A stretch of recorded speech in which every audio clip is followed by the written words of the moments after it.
The big crowds come here for the San Diego State University football games. And they've turned out in force today to see the best from Colombia. Some household names against Jordan, who are hoping to make a name for themselves. The players and the officials down on centre stage. And this is the tradition before the game. We have the national anthems.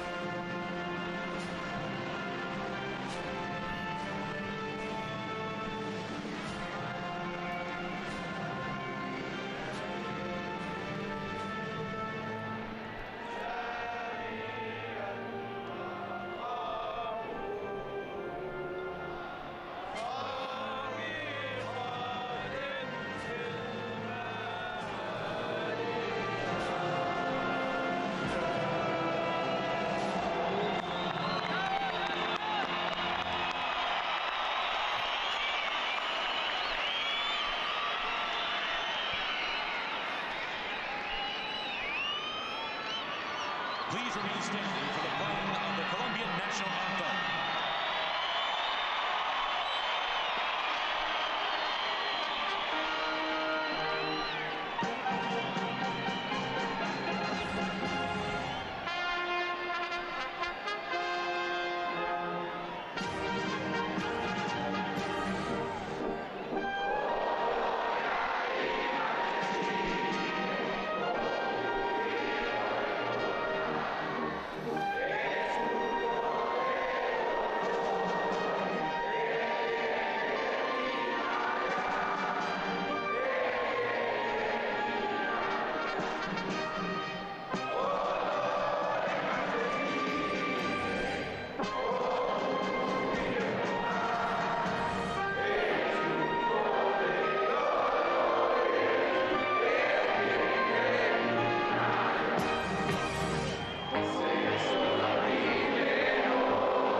The Colombian players singing themselves hoarse. If they have the same unity on the field as they do when they are a chorus line, they may be a force to be reckoned with in the World Cup finals.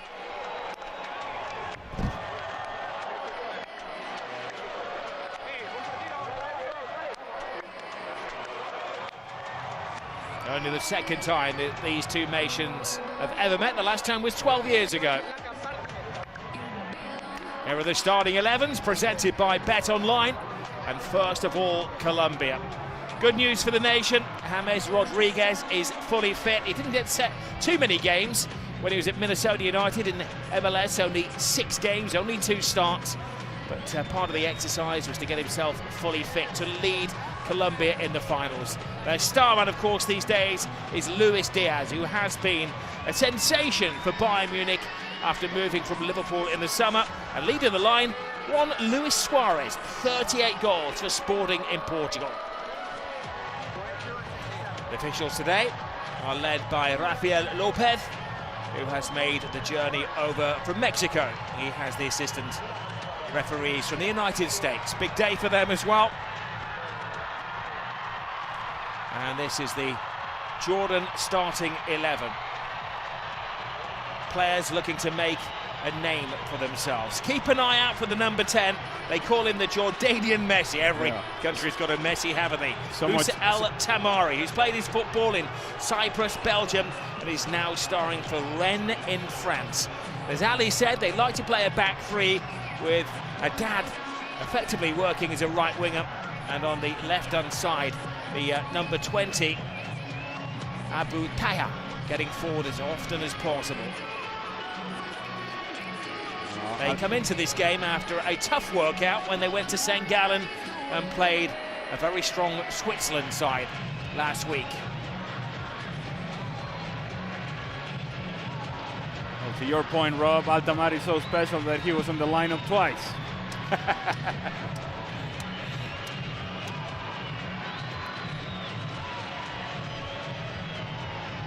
Well, the Colombian players spread around the top leagues in the world.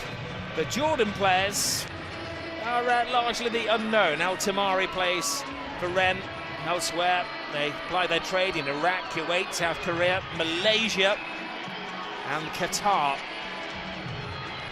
But this is a great worldwide shop window.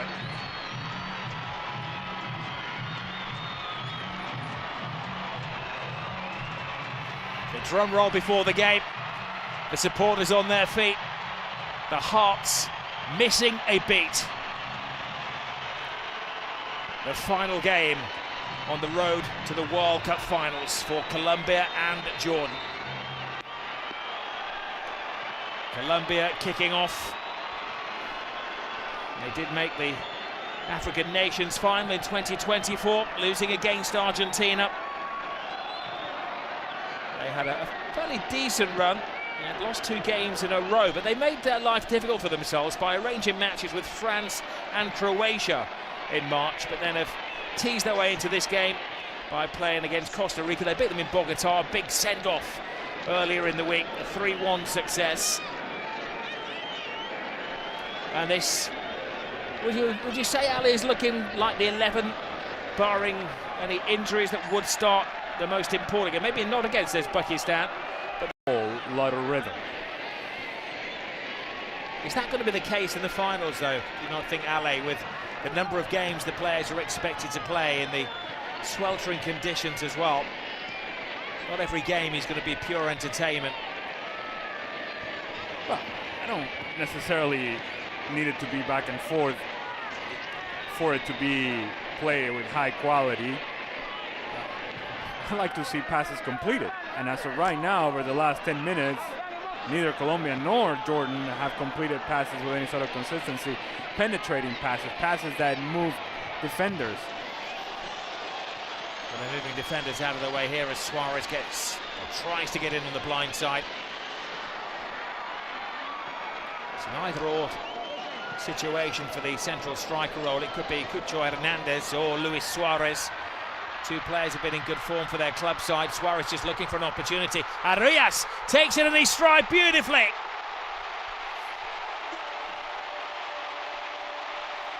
John Arias gives Colombia the lead. Persistence pays off. And this is exactly the sort of position that you need to find James Rodriguez. It is in this sort of moments that he can give you that penetrating pass that I was just begging for. If you isolate James Rodriguez right in front of the back line and right in behind the midfield line of opposing teams, then he can do this. Find the through ball, give credit to John Arias, who gets through the challenge of Al Arab, and if you're a defender in this sort of position, you need to get to that ball and clear the danger. He does not. John Arias stays calm as the goalkeeper comes out, finds looking for is any sort of contact from Johan Mojica. Johan Mojica put his arm in the back of Al Tamari, he goes down, and now you have a set piece opportunity that I hope they swing in.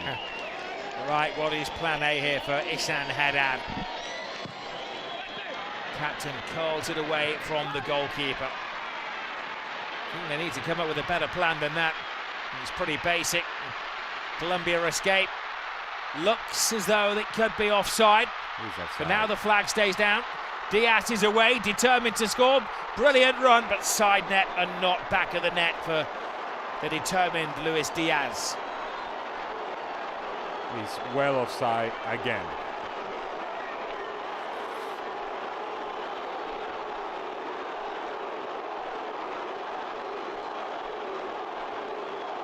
He's well offside again. And the last thing that you want to happen is in this sort of moment, in prepping for a World Cup, and you're trying to score a goal, you're going through defenders, you're using all your strength, all your power, that a muscle snaps, and now you miss out on the World Cup because we refuse to raise a flag when you're supposed to. Get low. He's well offside.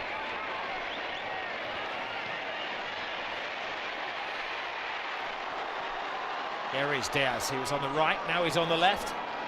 He's looking for somebody in the centre. Mojica. Arias, the scorer of the game's only goal.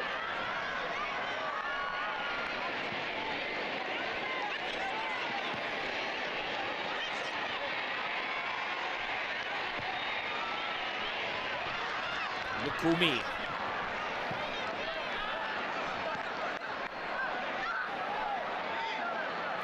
Mojica.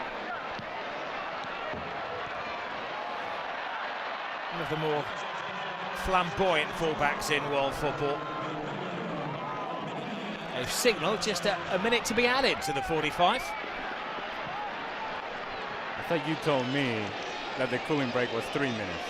That's what they have insisted there'll be a 3-minute break.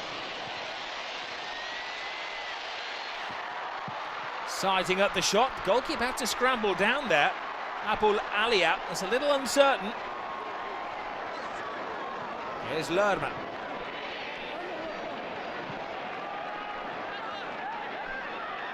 Can I just tell you that the math is not mathing?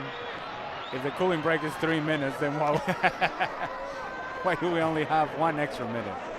Oh boy. I have to admit, Ali, I didn't look at the clock. I don't know if they're actually stopping the clock when they have the cooling break, but they've stopped the clock for the first half now. In fact, he's got a few seconds early.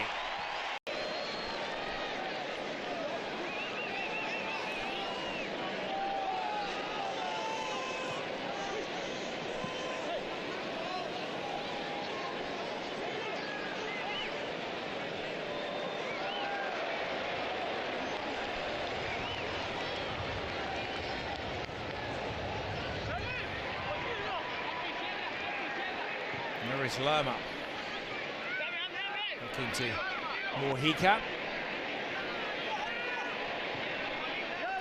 Much like Colombia taking out Luis Diaz, it's not surprising that Jordan is taking out Musa Altamari.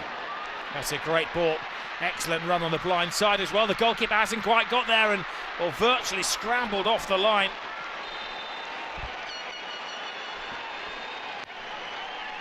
An excellent dart down that right-hand side. I haven't seen enough of that from Colombia. You quite rightly say, with James in the team, he's a ball-to-feet kind of player. May just have been offside, Arias. Not that it was pointed out by our production team, or the production team that's covering this match, but I believe there's been a change in goal as well for Jordan. That is no longer Yacir Abulaila, it is Noor Bani Ateya in goal. A man who knows his Jordanian goalkeepers. Coming on for his full cap, and there is the very assured Montero, who clips it out of the evening air. 6'7" goalkeeper. Giant of a man in footballing terms.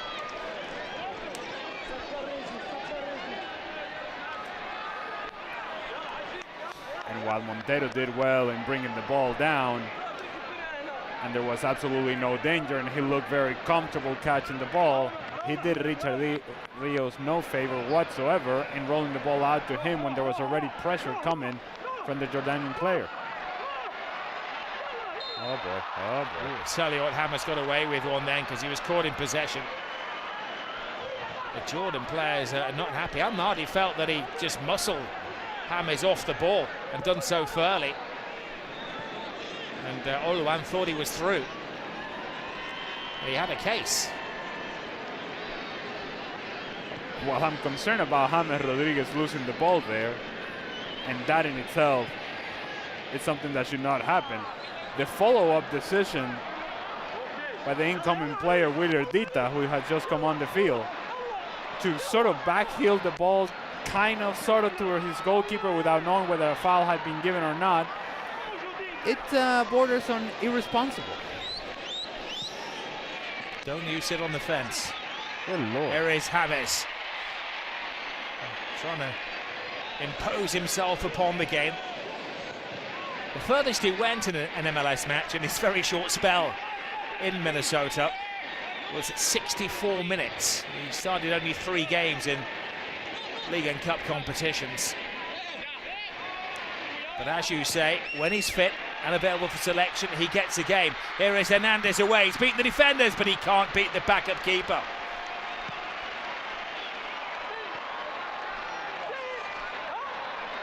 Well, he's established himself. Bani Atir, that was a very good save. Good split and run from Cucho Hernandez. It's really good ball in behind. Once he starts opening up his body, it's telling the goalkeeper exactly what's about to happen. And so then the execution of the shot to the far post has to be accurate, powerful, and it was neither from Cucho Hernandez. It allows the goalkeeper to come up with a save. And yes, it's the first touch of the ball for Bani Atia, and a successful one at that.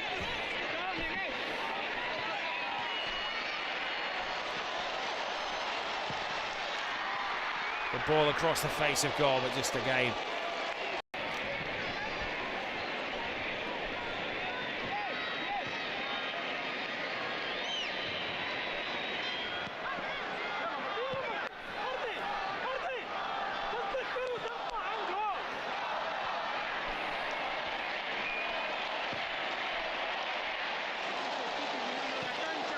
There is Arias, who's immediately got involved in the game.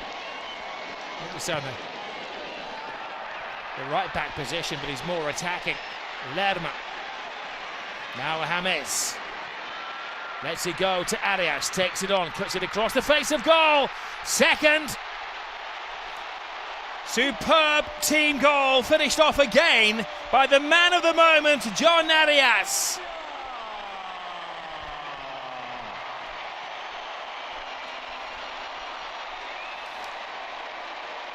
They all clicked into gear and synchronized perfectly.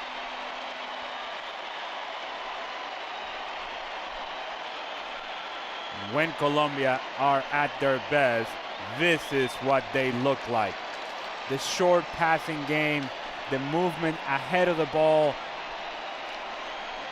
attacking players, getting inside the 18-yard box, overlapping runs. James Rodriguez gets involved. Lerma, who had made the run, recognizes that Arias is in a much better position. Arias puts it into a dangerous spot where John Arias is able to get ahead of defenders. He's coming from deep, he's attacking it, puts it on target. The goalkeeper gets a touch on it, but not.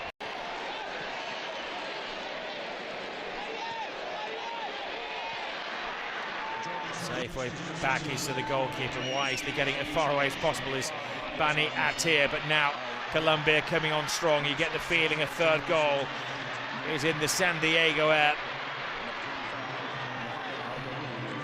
Colombia have to be unrelenting. Make a statement here in the final warm-up game before the World Cup finals.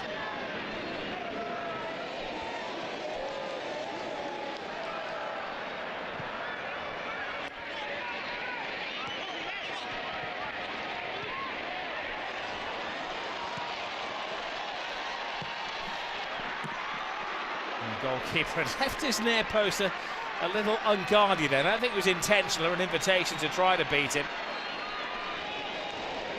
And I think for Jordan now, Ali, it's a case of damage limitation, isn't it?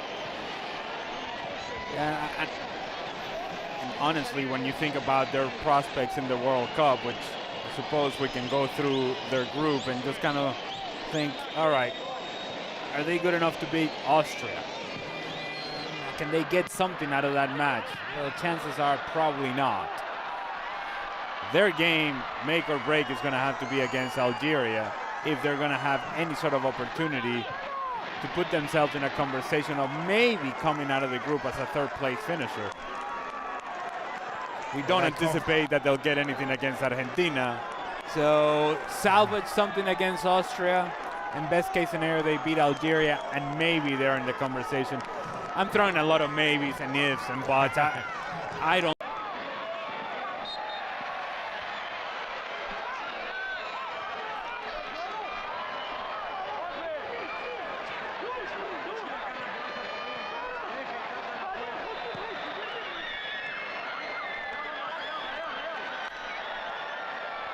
Jordan coach Jamal Somali trying to drag his players over the line. A goal would be an injection of confidence for a team who are Now going into their opening game on a run of 5 matches without success, defeats against Switzerland and Morocco, 2 countries were at the World Cup finals, and draws against Nigeria and Costa Rica.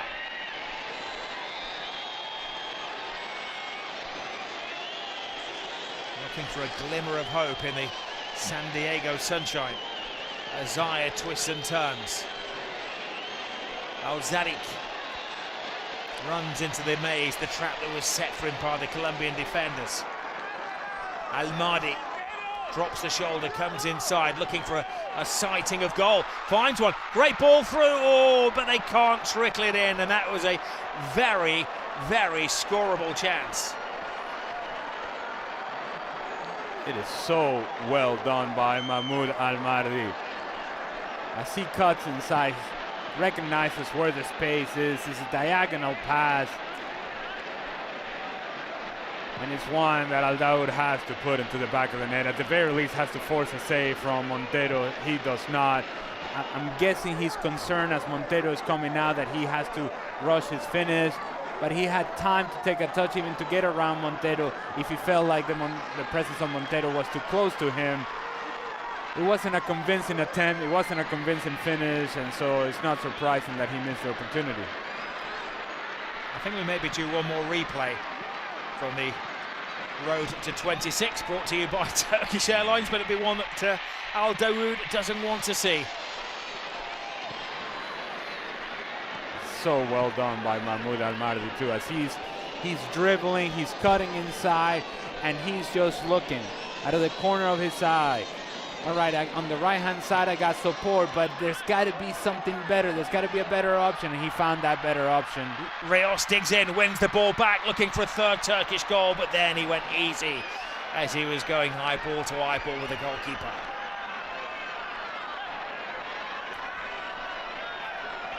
It's a turnover from Ibrahim Sadeh coming out of the back, and then from there, Richard Rios is trying to find the next pass, but good cover defensively, corner kick. Is this one presented by Enterprise or not? I'm just wondering, Bob. You've done it. All right, okay. Well, you've got a moment or two to work out your hardest work of the matches. In a second, Ale. Might be the goalkeeper who came on for the second half, Nur Bani Atir. Who my hardest worker will be in a second.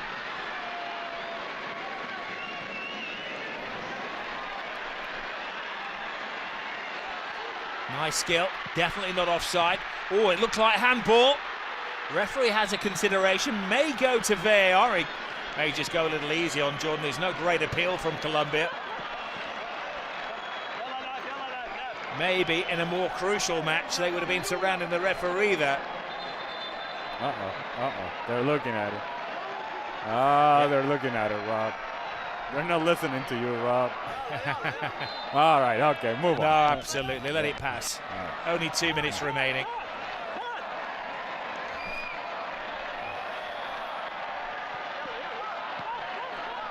Here's Arias.